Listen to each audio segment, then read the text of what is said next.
আরে চাচা তুমি কি করতেছো না? হ্যাঁ হুতা খরচ করিয়া হরে লাউর গুড়ি বানছিলাম। এই গুড়ি মানে পুরাটাকে তো তুমি গুড়ি বানছিলা, কি হয়েছে কি তার সব রাগে ছিঁড়ে ফেলাইতেছ রে? সিরি হালাইতেছি ভাই, এই যে বাজারে নিলে বেটাই না লাতে সাইরা না দিয়ে হুট করে সব রাগে সিরি বিরি হালাইতেছি অন লাগাই বাইঙ্গন। মানে এই যে এগুলো সব তুমি লাউ করছিলা, এটা ফাইনাল লাউ নাই দা ব্যক্তি মাই তোমার অনেক টিয়া লস হয়েছে।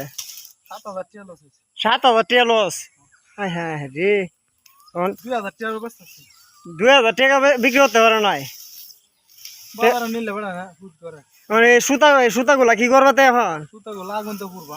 আল্লাহ রে, আসলে এই কৃষকের মনে এই কারণে মনে অনেক দুঃখ বাসে যে কৃষি করে বিক্রি না করতে পারে না।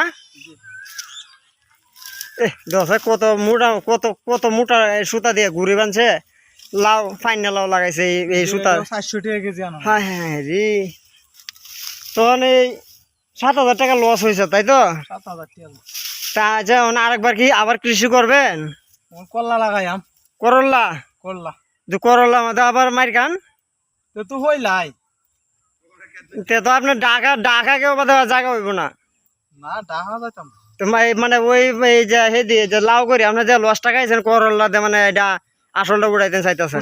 চেষ্টা করতাম। আচ্ছা আমরা সকলে মিলে দোয়া করবো যে না আপনার যেটা হারিয়ে গেছে এটা যেন ফিরে আসে। তাই সকলে ভিডিওটা দেখে অবশ্যই তার জন্য দোয়া করবেন। আমার সম্পর্কে আমার চাচা লাগে, আমার চাচার জন্য বেশি বেশি করে দোয়া করবেন। আর আমার চাচারা একটু লাইক কমেন্ট করিয়া মানে আরো উৎসাহ দিয়ে দিয়েন যেন আরো কৃষি ভালোভাবে করতে পারে।